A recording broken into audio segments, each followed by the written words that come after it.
Olá pessoal, aqui é o Wagner Borges falando, muito boa noite.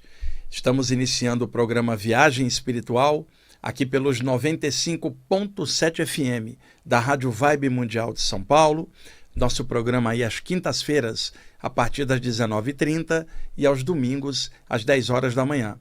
Na parte técnica, nosso amigo Tomás, o ancião cruel aqui da rádio, que está ali na parte técnica me dando suporte e organizando o programa aqui comigo.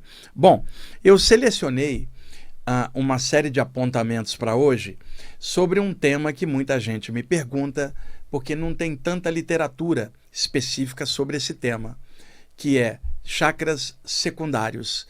Já falei tantas vezes em muitos programas aqui sobre os chakras principais. Comentei algumas vezes sobre os chakras secundários das mãos, dos pés e de outras áreas. Só que hoje eu estou trazendo uma outra abordagem em cima desses pontos secundários. Muitas pessoas me perguntam isso em palestras, em cursos, porque sentem repercussões bioenergéticas e psíquicas nesses pontos e não encontram explicações na literatura sobre chakras ou bioenergia, que é bastante variada. Você pode ter literatura de chakras no conteúdo yogi clássico, você pode ter literatura de chakras no âmbito e abordagem da teosofia, você pode ter uma abordagem de chakras dentro do contexto esotérico, ocultista, pode ter uma abordagem daquilo que no espiritismo é chamado de centros de força, que é o mesmo que os chakras, é que a expressão chakra vem do sânscrito, rodas de luz.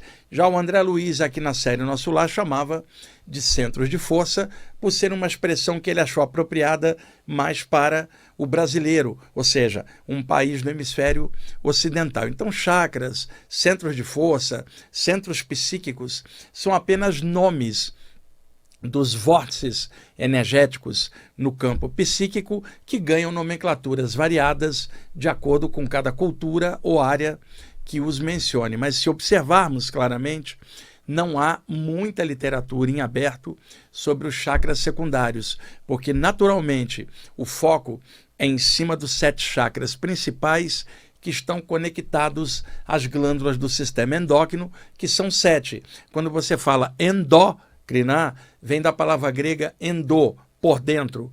Ou seja, no nosso sistema endócrino existem 7 glândulas produtoras de hormônios que viajam por dentro da corrente sanguínea na regulagem das funções do metabolismo. Essas glândulas são a glândula pineal no meio do crânio, à frente dela, perto da raiz do nariz, a hipófise, tiroide atrás da garganta, timo na parte alta torácica, pâncreas no abdômen, gônadas no baixo ventre, que é testículos no homem, ovários na mulher, e na base da coluna,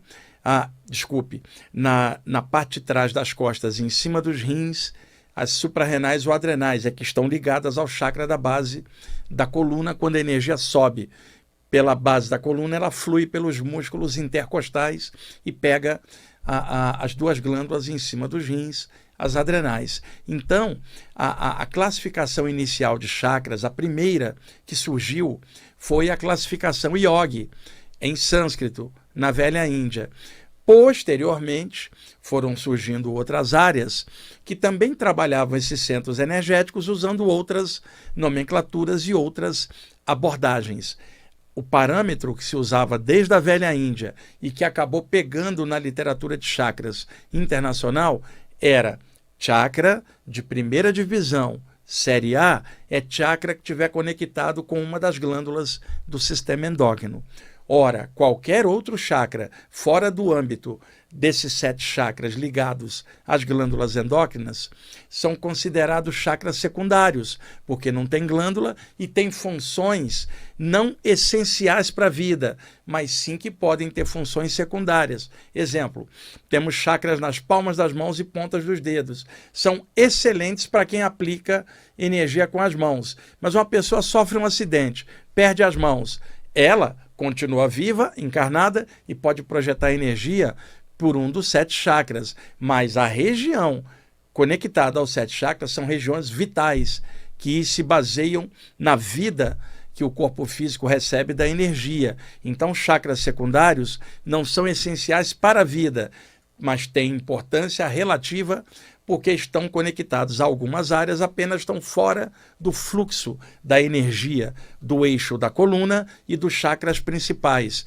E o eixo da coluna, para quem estuda yoga, conhece bem a parte dos nadis, Ida, Pingala e Sushumna, que dentro do âmbito do yoga são trabalhados. Eu não vou aprofundar esse tema aqui, porque é um tema mais adstrito à área do yoga, mas para quem está trabalhando essa parte. Então, eu vou falar dos chakras secundários, tá, pessoal? Que eu já mencionei outras vezes, mas hoje de outro ângulo. O lance da repercussão da bioenergia nestes chakras causa diversas repercussões. Eu já falei várias vezes da energia das mãos, que dá calor nas palmas das mãos, parecem 2 sóis nas mãos, pequenos sóis nas pontas do dedo, a dilatação da aura das mãos, pulsação nos chakras dos pulsos. Já contei muitas vezes aqui também dos chakras das plantas dos pés, que às vezes dilatam, se mistura com o duplo do chão numa reunião mediúnica. Mas hoje eu vou abordar os outros chakras que normalmente eu não mencionei aqui, ou se mencionei foi por alto.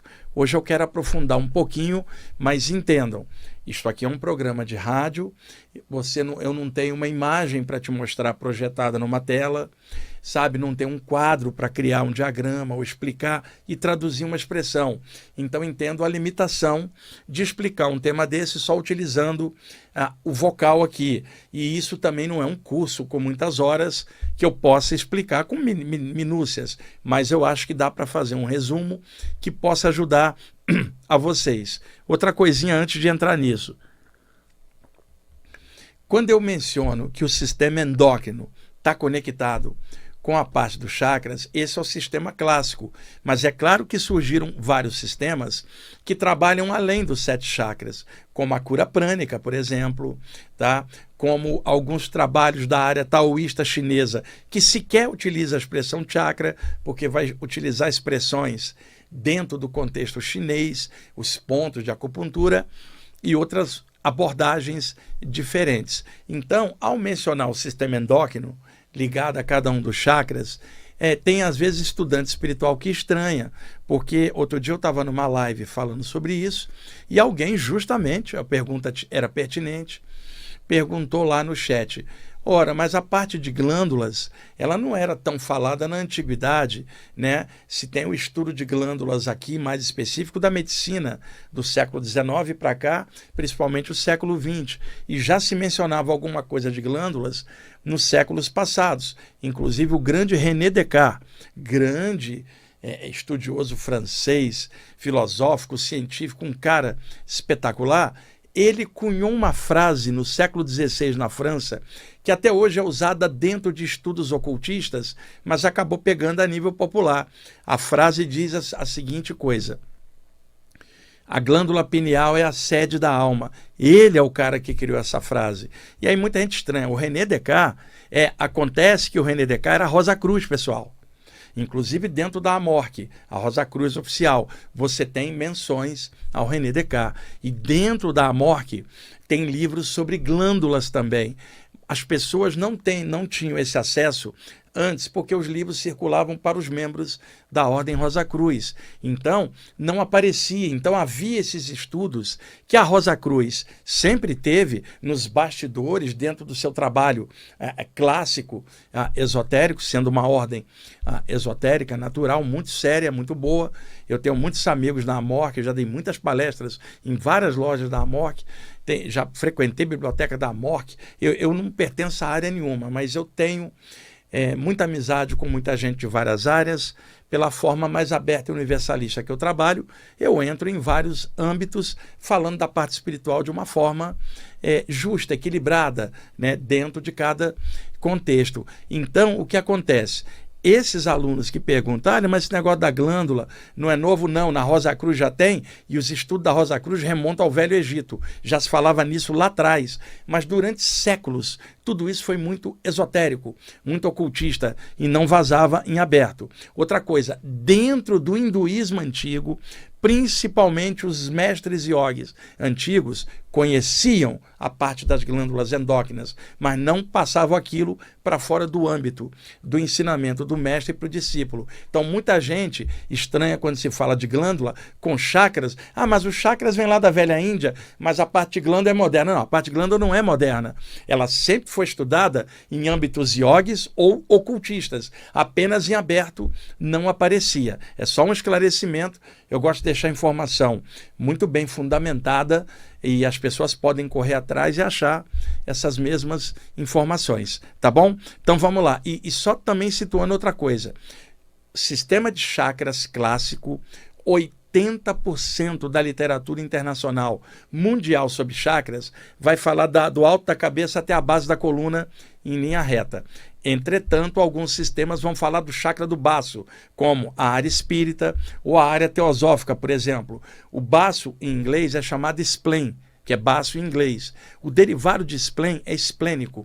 Então, essas áreas chamaram o chakra do baço, que é secundário, tá, de chakra esplênico. E tanto na teosofia quanto na área espírita mais clássica, não se aborda o chakra geniturinário sexual. Então se trabalha o chakra do baço. Entretanto, em todo o Oriente se trabalhava o chakra do baixo ventre e nem sequer se mencionava o baço, que era considerado secundário. Então entenda, cada sistema tem a sua abordagem. Mas se pegar na média, a média da maioria vai falar a linha reta do alto da cabeça até a base da coluna. Agora, tem chakra no baço, mas ele é secundário. E outra, não há glândula endócrina com ele, nem com o chakra do fígado, nem com o dos cotovelos, nem dos pés. Todos funcionam. E o chakra do baço é excepcional para cura, para doadores de energia. Apenas ele não tem glândula endócrina, não está no eixo da coluna, como os 7 chakras principais. É igual como os chakras das mãos, são excelentes para passar energia, mas eles não fazem parte do conjunto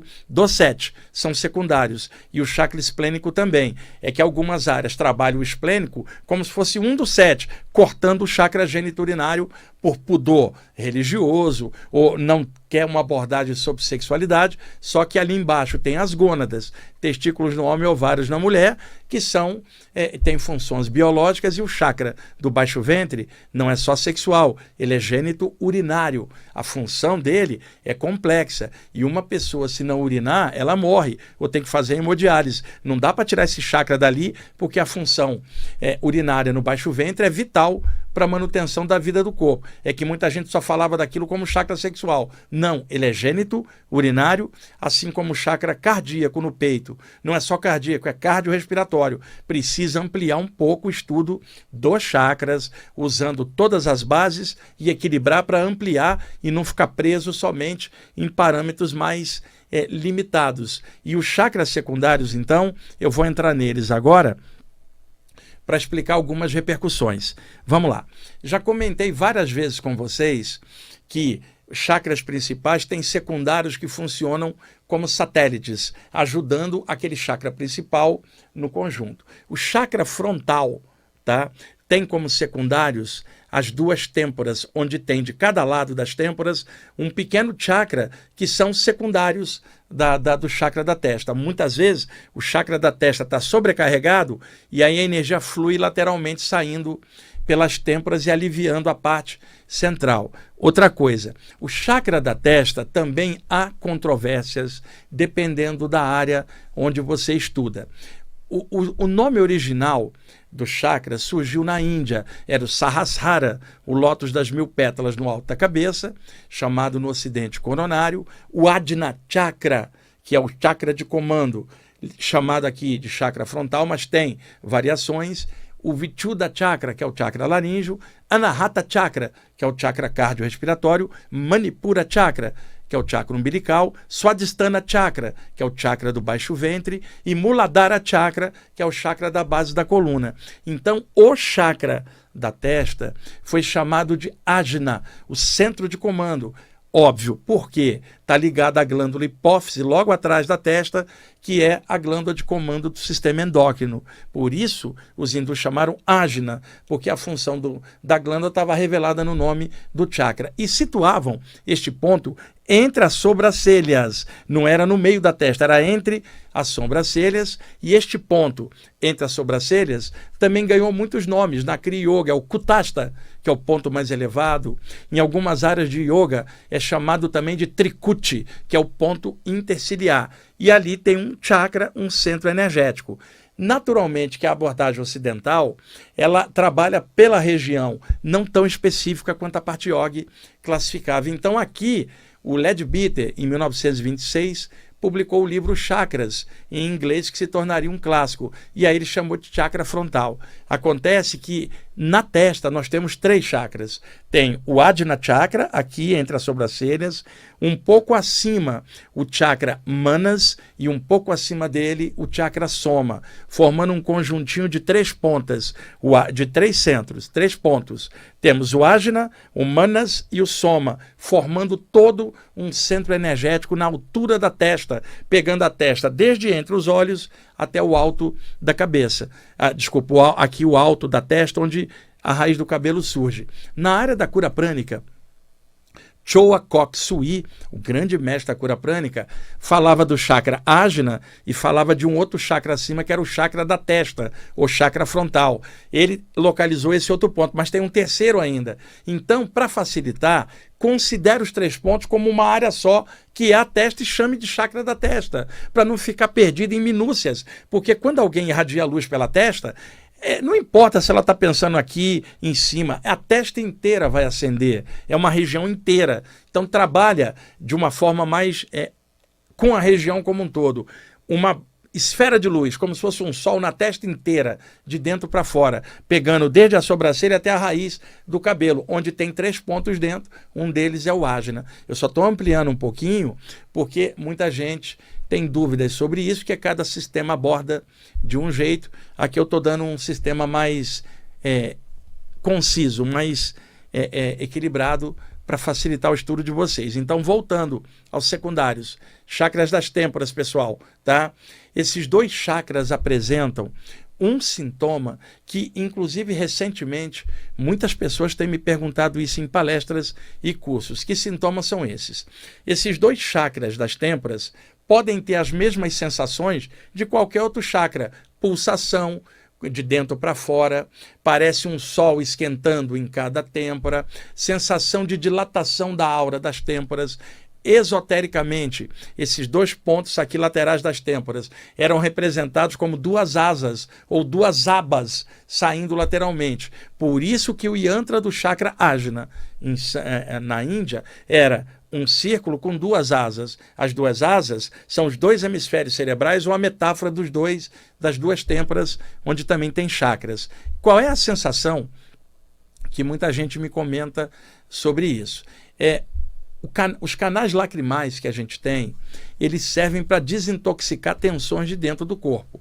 Você pode ter um lacrimejamento normal, por uma questão fisiológica, né? E se você está tendo muito lacrimejamento, principalmente num dos olhos, você precisa ir no oftalmologista. Pode ter um ressecamento ou alguma coisa causando aquilo. Olhar a pressão de fundo de olho para tirar qualquer dúvida. Agora, médiuns e sensitivos em geral têm muito lacrimejamento quando estão fazendo seus trabalhos de energia, seja lá quais forem. Pode ser num olho só ou nos 2. Por quê? Deixa eu me explicar melhor.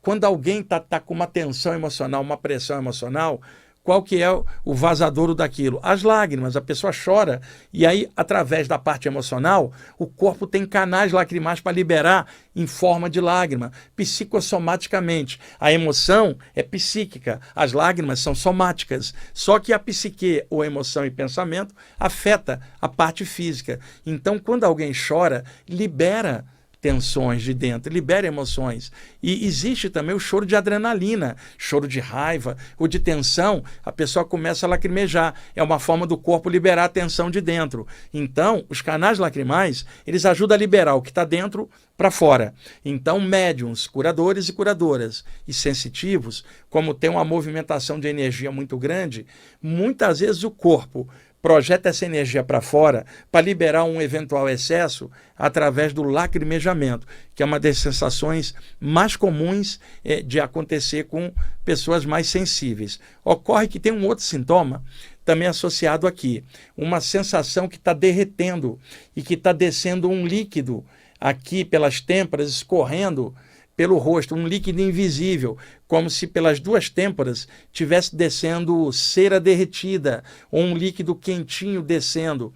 E não há uma explicação que eu tenha encontrado em livros. É claro que tem outros que também sabem disso e percebem. Eu estou falando que a literatura desses temas não contempla esse tipo de sensação. Então, o que é isso? Da mesma forma que os olhos liberam por lágrimas a tensão de dentro, tá? E até energias, as duas têmporas onde tem chakras, para aliviar a pressão do chakra frontal, liberam essa energia que é como se fosse lágrimas psíquicas, energéticas, que não chegam a somatizar no corpo como lágrimas. Daí desce como se fosse escorrendo cera derretida ou um líquido saindo pelas têmporas. Muito comum em doadores de ectoplasma, médiuns de cura, sensitivos que trabalham com manifestações de efeitos físicos, tem muito essa sensação nas têmporas de liberar essa sensação de deslizar um líquido úmido, úmido é líquido, é redundância, né? Um líquido morno, descendo e invisível. Você passa a mão,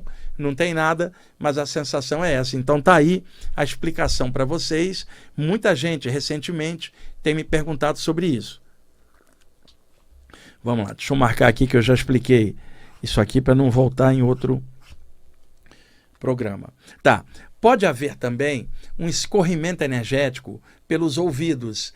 Imagina uma pessoa com muita cera nos ouvidos e, de repente, uma parte da cera desce aqui, ó, por um processo físico qualquer, precisa ir no otorrino para limpar e tal.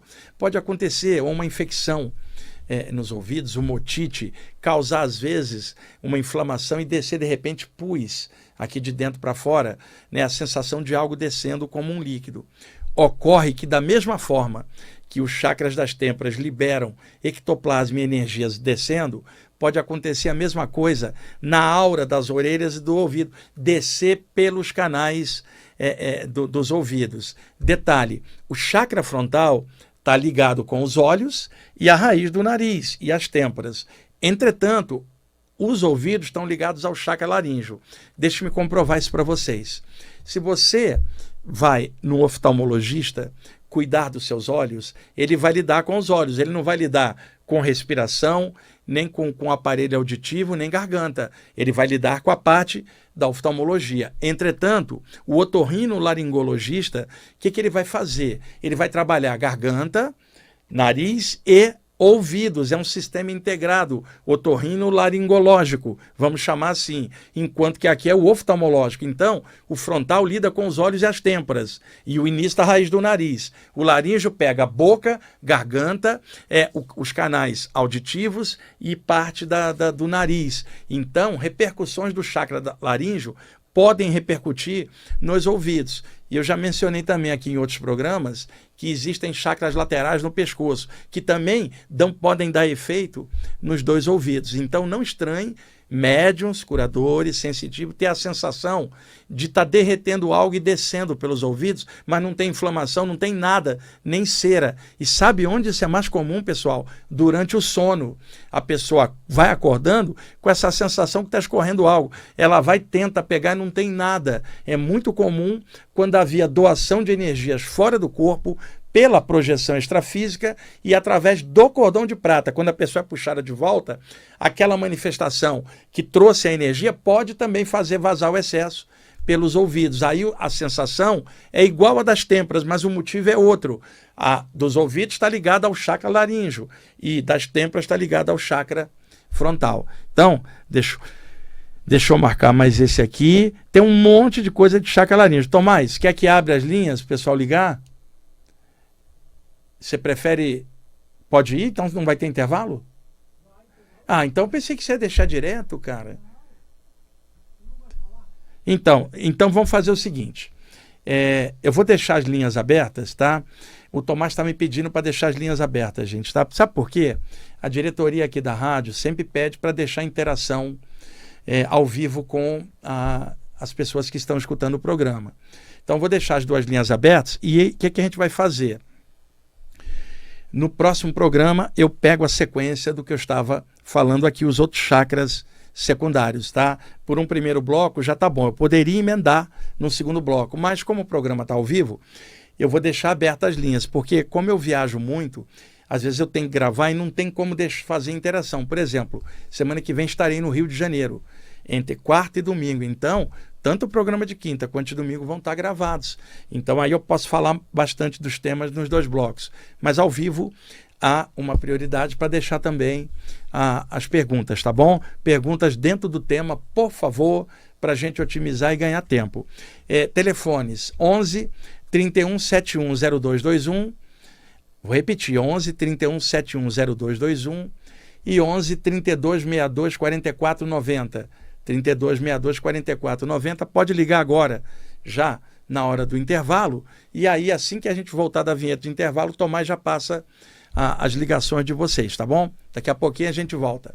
Ok, pessoal, estamos voltando com a segunda parte do programa Viagem Espiritual, aqui pelos 95.7 FM, com o nosso querido Tomás aqui na parte técnica. Deixamos as duas linhas abertas, 11 31 71 0221 e 11 32 62 44 90. Lembrando que quem está assistindo o programa no YouTube agora ao vivo, eu não tenho acesso ao chat e ao que vocês estão conversando ou perguntando, então eu não tenho como interagir no chat. A pergunta precisa ser aqui pelos telefones da rádio, porque o programa é um programa de rádio que passa aqui no estado de São Paulo, em vários lugares, e que muita gente assiste pela internet, pelo YouTube, mas é um programa de rádio pegando na rádio normal e também na internet e no YouTube. Então o foco é a rádio. Eu não tenho acesso direto ao chat, tá? Só para dar uma satisfação de que eu não tenho como responder pergunta que eu não estou vendo. Então a gente responde aqui com as linhas, tá bom? E se não tiver pergunta, eu sigo aqui na informação. Tem ligação, Tomás? Então vamos lá. Quem está falando? Alô? Oi, quem fala? É Isabelle? Oi, Isabelle, você fala de onde? Eu falo de São Paulo. Opa, que bairro que você está? Aclimação, pertinho. Pertinho. Você sabe quando eu mudei do Rio para São Paulo, em 1990, eu procurei apartamento, sair perto do Parque da Aclimação, que é uma área que eu sempre gostei muito aqui de São Paulo, mas acabou não dando certo, e aí eu fui lá para a saúde, onde eu estou até hoje. Alguma pergunta? Mas lá é ótimo também. Eu tenho sim, professor. Eu ouvi o Jordelei falando há um tempo atrás que a clareaudiência se desenvolve depois da clarividência. Verdade. E você poderia falar um pouquinho mais sobre isso, indicar alguma literatura de clareaudiência? Sobre clareaudiência não tem muita literatura não, Isabelle. É o seguinte, sobre clarividência também não tem muita. Sobre clareaudiência, menos ainda. A clareaudiência está ligada ao chakra laríngeo e ao conduto auditivo. E a clarividência ao chakra frontal. Só que a clareaudiência não tem a ver com a propagação de ondas sonoras, se propagando pelo ar para que o ouvido escute. Nós estamos falando de ondas mentais e psíquicas, onde a pessoa escuta dentro da mente, e não é a telepatia convencional.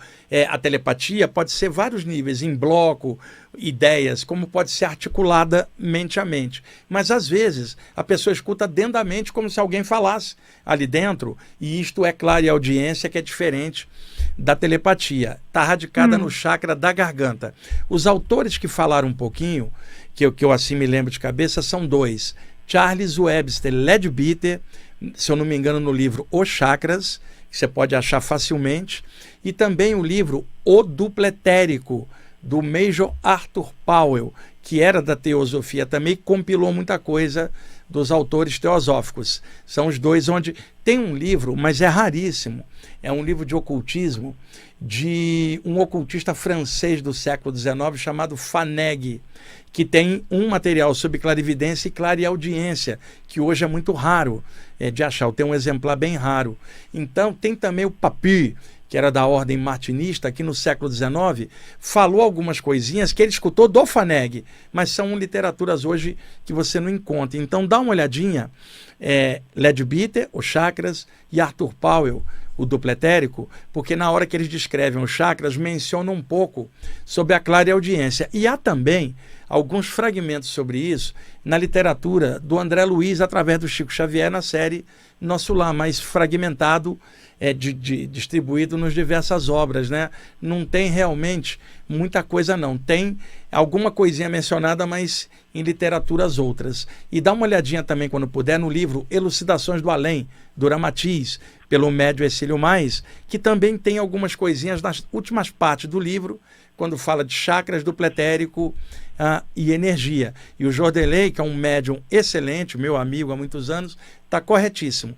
Normalmente, tende a abrir antes a clarividência. A clareaudiência, ela vem depois, e isso se acontecer. Agora, é possível, embora mais raro, surgir a clareaudiência antes da clarividência. E lembrando que a clarividência, ela é anímica, mas ela pode ser mediúnica, também quando tem influência de mentores, mas pode ser desenvolvida. A clareaudiência, na maioria das vezes, ela é mediúnica. A presença extrafísica incidindo. Tá. Porque alguém está conversando com você, então já não é você sozinha. Na clarividência, você pode estar vendo alguém, mas a capacidade é de dentro da tua mente para fora. Ela é anímica. Mesmo tendo influência mediúnica de mentores, na base ela é anímica. Mas a clareaudiência tem alguém de fora se comunicando com você por essa via. Então já não é anímica. Ok? Eu tinha essa dúvida também, se era anímica ou não. A clareaudiência tende a... Por exemplo, o Tomás está ali, eu estou aqui, eu estou conversando com o Tomás, eu estou falando com o Tomás daqui, e para o Tomás que está recebendo minhas ondas sonoras, ele está recebendo, não é ele que está produzindo, ele está recebendo. Na mediunidade, o espírito vem e passa algo, e a pessoa está recebendo aquilo como uma comunicação de clareaudiência. Então tem alguém passando, tá? Por isso que eu estou dizendo que é mediúnica, né? Enquanto que a clarividência pode ser anímica num caso e mediúnica no outro. Ok? Entendi, tá bom. Muito obrigada, professor.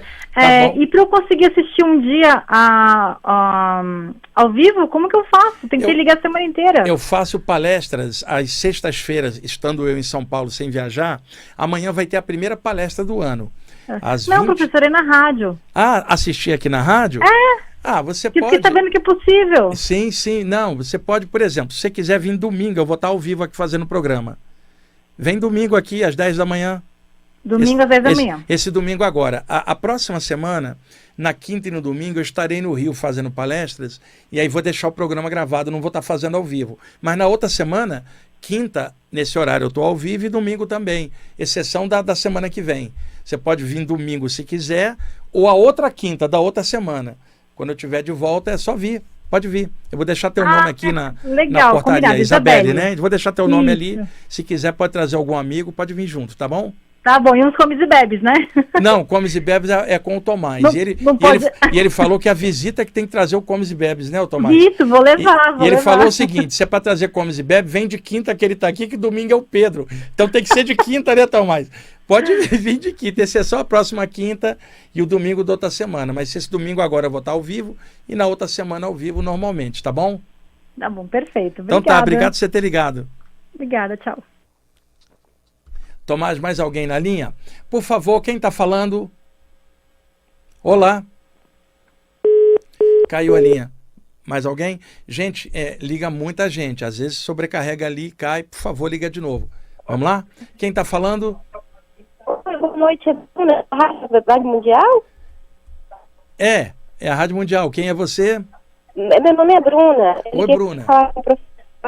Você está onde? Em que bairro? Eu estou em... Eu estou em Salvador, Bahia. Salvador, Bahia. Que legal. Um lugar que eu adoro. Vou sempre. Qual que é a sua pergunta? Professor, uma dúvida sobre a bioenergética. A pergunta seria, toda vez que eu vou fazer um trabalho mediúnico, eu sinto bastante vibração no chakra básico. E eu entendia que eu deveria começar a sentir essa vibração primeiro pelo frontal, mas eu sempre sinto muito que chega a ficar dormente o básico. É comum essa sensação? É o seguinte, ela é comum quando a pessoa tem uma capacidade de energização muito grande. Por exemplo, a pessoa tem um grande potencial de cura se desenvolver. Então ela tem muita energia no chakra da base. Você estando em Salvador, é uma região que tem muita praia, uma natureza e muito sol, há uma tendência de por exemplo, numa área litorânea como Rio de Janeiro, Recife, Salvador, acumular mais energia do que alguém que está numa área mais fria, fora da área litorânea e com pouco sol. Então, há uma energização a mais no chakra da base pela natureza. Então, começa a vibrar porque está em excesso de energia. Então, quando você sentir vibrar, se você estiver em casa, anda meia hora, que aí esse excesso de energia sai pelos chakras dos pés na caminhada. Agora, em trabalho de energia, seja onde for, não estranhe. Esse ponto em você, ele vai ativar. Não é que você está ativando ele como você pensa no frontal. É que simplesmente o teu biotipo e a tua característica é de doação de energia. Então, esse ponto é amplamente energizado, tá? Isso aí vai melhorar. Quando na hora que você estiver fluindo num trabalho de cura, você vai notar que estabiliza, porque essa energia que está ficando em excesso na base, ela vai fluir para você ajudar os outros. É normal, viu? Eu sinto bastante antes das reuniões, mas quando acaba eu já não sinto mais. Então, se está ocorrendo especificamente na reunião, é o que eu estou te falando. É energia que está sendo doada para o ambiente ou seres carentes, encarnados e desencarnados, e o chakra da base, ele puxa muita energia da Terra, tem muita ectoplasma nele, e por isso os mentores puxam dele para poder ajudar. Por isso você está sentindo na hora da reunião, porque está sendo trabalhado esse ponto. Não é você que está trabalhando, são os mentores que estão trabalhando essa área para puxar energia sua. Então fica tranquila que dentro do contexto da reunião está perfeito. Ah, maravilha. Uma segunda dúvida, professor. Eu também, quando vou fazer uma meditação ou qualquer prática de energia, as minhas bochechas vibrarem muito, muito mesmo. Ele está associado ao laríngeo? Ao laríngeo, o chakra laríngeo, ele tem pontos secundários nos lados do pescoço, embaixo do queixo, nos maxilares e também na ponta da língua e no céu da boca. Então, quando essa energia ficar acumulada dentro da boca, ela causa vibrações. Parece que, sabe aquele barulhinho de broquinha de dentista? Zzz, às vezes até o barulhinho você escuta dentro. Alguém de fora não vai escutar nada, é claro, mas parece ter um motorzinho e de repente começa a vibrar, tá? É o chakra laríngeo. Outra coisa, tem um chakra no céu da boca, na região do palato, que era mencionado nos livros antigos da Índia, se chama Lalana Chakra, em sânscrito. Esse ponto não é muito explorado na literatura sobre chakras. Isso explica por que muitos yogis colocam a ponta da língua encostada no céu da boca, e também praticantes de artes marciais chinesas e japonesas, para poder ativar esse centro. E esse chakra Lalana, estando no céu da boca, ele está ligado como secundário também do chakra da garganta. E tem também pequenos chakras dos maxilares. Então, do mesmo jeito que dá um excesso na base, pode dar no laríngeo dentro da sua boca. Você é uma sensitiva de cura, precisa estar fluindo essa energia e bem, tá bom? Ok, muito obrigada, professor. Te espero no próximo curso em Salvador. Eu vou estar em Salvador na primeira semana de abril. Vou estar aí fazendo uma palestra e um curso novamente, tá bom? Maravilha, te espero. Muito obrigada, professor. Tá bom, um abraço. Boa noite. Abraço. Tomás, mais alguém? Olá, quem fala? Alô, é um prazer estar falando com o senhor, professor. Qual é o seu nome? Meu nome é Rafael, eu falo daqui dos Estados Unidos, de Honolulu, Hawaii. Ah, você está no Hawaii. Olha, quem ia gostar, né, o Tomás, é o Pedro com aquelas camisas havaianas. Honolulu é a capital do Hawaii. Que legal que você está morando aí. O Hawaii é um lugar que eu não conheço, mas eu gostaria muito de ir, né, porque eu já tive muitos contatos em saídas do corpo com xamãs dos Kahunas. É incrível, cara, a vibração desses xamãs, e eu tive uma vez fora do corpo, dentro de um dos vulcões aí da ilha do Hawaii, extinto naturalmente, com um xamã dentro do vulcão extinto, e ele me dizendo que ali no centro daquela cratera, lá embaixo, estava cheio de energia da terra, de Kundalini, que eles usavam isso para puxar para trabalho xamânico, né? Que legal. Alguma pergunta? Sim, Wagner Borges, eu me lembro muito bem que o senhor falou que aqui no Hawaii nós temos a energia vermelha, né, que vem da Terra, né? Isso. Eu sou muito fã do senhor, do seu trabalho, quero agradecer em nome de todos, eu acho, toda a sua sabedoria que o senhor passa para todos nós. E eu confesso ao senhor que primeiro eu busquei o senhor pelo fato de ter sintomas projetivos, né, mas hoje em dia eu assisto mais ao senhor por causa dos valores conscienciais que o Senhor nos passa, que nos dá motivação de seguir em frente e nos tornarmos pessoas melhores. Poxa, eu fico contente que você tenha percebido que esse é o foco principal, cara, né? Não é fenômeno nenhum, mas consciência e caráter, né? Que bom. Com toda certeza, professor. Eu preciso realmente mandar um container de camisetas havaianas para ir para o Brasil, para o Pedro. Opa! Certo. E talvez mandar algumas para o Tomás para ver se ele não adianta tanto o relógio, né? Ele está dizendo que se você mandar, ele disse que vai atrasar o relógio para o programa ter mais tempo, né, Tomás? Se você mandar as camisas.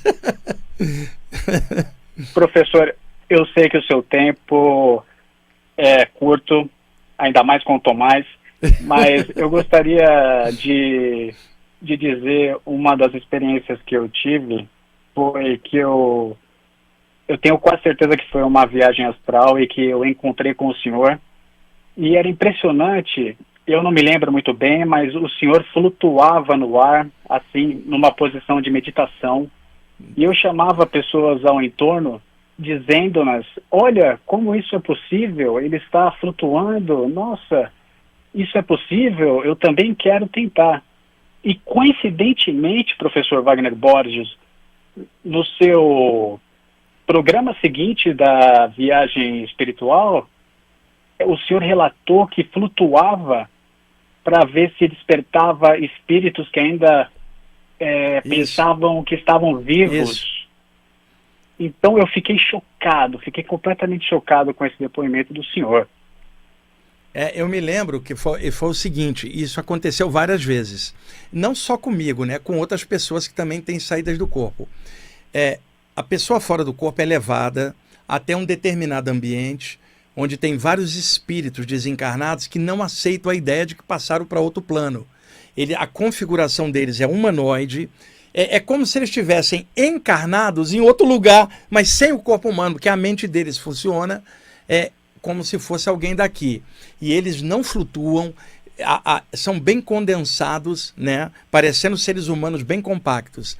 Então, muitas vezes, os mentores chegam lá, tentam explicar, eles não aceitam a explicação, cara, são radicais, negando qualquer possibilidade de estarem fora do corpo vivos, né? E aí os mentores levam alguém fora do corpo e pedem para esse alguém ficar flutuando na frente deles, porque eles vendo um outro ser humano flutuar, a flutuação daquele ser humano prova para eles que eles não estão na Terra. Então, muitas vezes eu fui levado para flutuar em frente a espíritos, eles não queriam ficar olhando, porque eu era prova ali de que eles estavam em outro plano. Então, muitas vezes os mentores usam a gente na flutuação para poder mostrar para outros espíritos que eles também podem e que eles estão em outro plano. É claro, espíritos apegados por aqui. Não está se falando de gente do lado de lá. E se você me viu flutuando sentado, era eu mesmo. Isso é um velho hábito yogi que eu não perco, às vezes deslizo sentado no ar. E muitos mentores orientais que eu vi também fazem assim. Ok? É sensacional. O engraçado foi que depois eu fiquei me perguntando, será que eu estou desencarnado? Mas eu voltei para a matéria. E você sabe que às vezes, por exemplo, teve ocasiões, eu fui levado em ambientes assim, para pegar espíritos, sair bem teimosos do lado de lá, e aí eu tentava explicar para eles as mesmas coisas que eu explico aqui, a natureza do corpo espiritual, os chakras, a imortalidade da consciência, e eles prestavam atenção no que eu estava falando. E aí eu falava assim para eles, vocês tiveram a visita de mentores muito superiores a mim, que falaram as mesmas coisas que eu estou falando para vocês e vocês não aceitaram nada do que eles falavam. Por que vocês estão prestando atenção em mim, que sou apenas um ser humano projetado fora do corpo, e não estão prestando atenção em seres de luz muito maiores que desceram aqui para ajudar? Você sabe qual a resposta que eu tive? Foi assim, eles esses seres de luz são anjos, eles vêm de um plano superior, e o que eles fazem nós não conseguimos, mas você é um ser humano igual a gente, se você consegue, nós conseguimos também. Então tem ambientes em que uma pessoa fora do corpo é mais útil que um mestre ascensionado, pelo contexto psicológico daquele ambiente, onde eles raciocinam como se fossem ainda pessoas encarnadas. Então uma pessoa encarnada vai lá projetada, e aí eles se sentem iguais, cara, dá um pouco de humanidade no contato. Então os mentores levam projetores para fazer esse serviço, e foi numa dessas que você deve ter me visto. Legal? Legal, senhor professor Wagner Borges. Outra coisa, se eu tiver tempo, me permita dizer, eu assisti um programa do senhor onde o senhor falava que, por exemplo, o começo do Pai Nosso eu acho que é aramaico, isso. Que é o Abum de Bashmaya. Abum de Bashmaya. Wagner Borges, eu mentalizei esse mantra. Quando eu fui dormir, eu acordei no meio da noite, mas eu estava envolvido numa luz que era roxa. Assim, uma roxa perfeito, meio cor-de-rosa. Perfeito, cara. E eu estava numa sensação assim de plenitude, uma sensação de amor, bem-estar. Eu queria perpetuar aquele momento. Assim, mas eu acabei despertando aos poucos. Mas eu tenho certeza absoluta que eu tive essa experiência. Cara, dá uma olhadinha. Muito obrigado por tudo, senhor professor Wagner Borges, por tudo que o senhor dá uma olhadinha quando você puder. Tem um livro, Pai Nosso em Aramaico, Orações do Pai Nosso em Aramaico, do Douglas Neil Klotz. Esse livro tem em inglês e tem também em português, tá? Se eu não me engano, Douglas Neil Klotz. Tá? Orações do Pai Nosso em Aramaico, que aí você vai ver a tradução do original.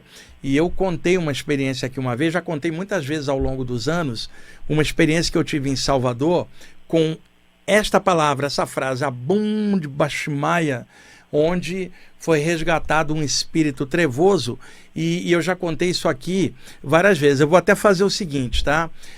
Porque está faltando já 5 minutos para o programa acabar, eu vou deixar mais alguém ligar. No próximo programa, no próximo ou no seguinte, eu ainda vou pensar, se não for no próximo domingo, no de quinta-feira, eu vou contar esse caso aqui novamente, da projeção que eu tive com a Abum de Bashmaya, que foi uma das experiências mais incríveis que eu já tive, e você falou certo, a energia roxa foi a mesma coisa que eu vi, e está associada a ensinamento aí de Jesus, coisa muito boa. Ou no domingo, ou na quinta-feira que vem, eu deixo gravado esse relato novamente aí para todo mundo, tá bom?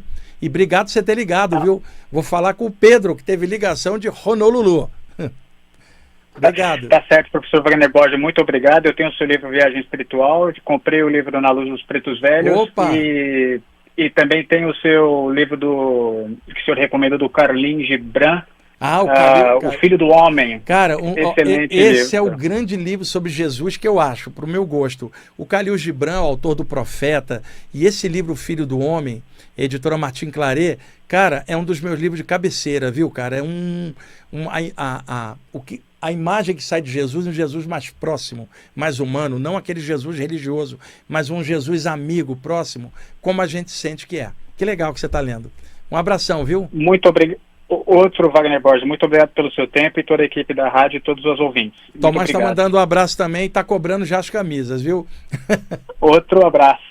Ele está falando aqui, ele quer camisa sem gola. Sem gola. Ele quer sem gola. Tá ótimo. Um grande abraço a todos vocês. Tá bom. Muito obrigado. Obrigado, viu? Tomás, acho que dá tempo de atender mais uma. Estamos aí faltando 3 minutinhos. Quem está falando? Oi, boa noite, Wagner. Boa Aqui noite. É Cláudia de Porto Alegre. Opa! E aí, Cláudia? O ano passado eu estive em Porto Alegre 2 vezes, né? E esse ano, normalmente eu vou 2 vezes por ano, mas esse ano eu só vou conseguir ir lá para outubro, porque esse primeiro semestre aí eu vou estar viajando para o Japão, depois tem Europa de novo, aí apertou muito. Lá para novembro, mais ou menos, que eu vou conseguir. E aí tenho muitos amigos aí no Rio Grande do Sul. Alguma pergunta? Sim, Wagner. Eu senti, tive umas sensações durante a noite, dormindo. Eu tenho uma cachorrinha Yorkshire muito parecida com Rama, e às vezes ela vai para minha cama de noite e eu sinto as patinhas dela caminhando. Só que algumas vezes eu sentia isso, eu acordava e não era ela. Sim. também aconteceu de eu sentir ondulações de energia, parecia isso nas minhas pernas. Era uma leve pressão que eu sentia indo e voltando. Eu cheguei a sentir esse tipo de ondulação entre o meu pulso e a minha mão durante uma cirurgia espiritual. Uhum. Mas também aconteceu, né, isso assim nos últimos 3, 4 meses, que um dia eu acordei e enxerguei um emaranhado de linhas pretas que foi se desfazendo como uma fumaça. E eu estava sonhando muito que eu estava costurando. Sim. E aí, só que eu já ouvi falar que essa fumaça preta não é bom sinal. Isso aí Então, normalmente são energias mais densas. Agora, como que aconteceu? Você está voltando e sentiu uma coisa enfumaçada limpando. Essa fumaça é um tipo de energia ectoplásmica que provavelmente algum mentor estava limpando esse emaranhado em volta de você. E não se assusta com isso, porque às vezes esses emaranhados são energias mais pesadas, presenças negativas. E isso pode acontecer com qualquer um. Desde um dia difícil que você passou e algo encostou, mas às vezes ajudando uma pessoa, o que está agarrado com ela vem em cima da gente. Ou às vezes foi desviado de uma pessoa para você ajudar. Então não estranha. O lance é que foi dissolvido. Então você está tendo uma ajuda. E essas ondulações que você está sentindo são as energias do teu campo energético indo e voltando. Isso pode ter várias explicações. Desde a Kundalini, a energia se movimentando espontaneamente, desde o estado vibracional, que em vez de ser vibracional, ele está sendo ondulatório, mas de qualquer forma é algo muito bom. E sobre o Yorkshire aí do seu lado, a cadelinha, né? Muitas vezes, se o bichinho está dormindo, ele às vezes está fora do corpo e ele encosta em você como se fosse com o corpo, ele não sabe a diferença. E na hora que o corpo astral dele, fora, enquanto o bichinho está dormindo, encosta em você, você vai acordando e percebe que tem alguma coisa encostada e o bichinho está dormindo em outro lugar. É a projeção do animal. Ou a segunda coisa, presença de um animal desencarnado que às vezes está junto com aquele, né? Pode acontecer um animal anterior ou mesmo um que veio junto que não veio encarnado. O tempo inteiro ele está junto, é um parceiro daquele, um encarnou e o outro ficou do lado de lá, às vezes é um grupo e eles vão se revezando. Então, tá tudo normal com você. Certo, então. Muito legal? Obrigado, Wagner. Então tá. Eu aprendi muito contigo. Olha, o Tomás está mandando dizer para você que o mantra gaúcho que é Ba-Tchê, que é um mantra gaúcho. E ele está dizendo que ele não é cruel não, que ele é trilegal. Certo, então. Tá bom. Obrigado, viu? Você. Tomás, estamos em cima, né? Então, gente, muito obrigado aí por vocês estarem ouvindo e assistindo o programa. Tomás, obrigado aí pela ajuda. Domingo aqui estarei aqui ao vivo, tá? Aí eu vou dar sequência a esses pontos dos chakras secundários para vocês e vou abrir de novo para perguntas, tá bom? Um abraço.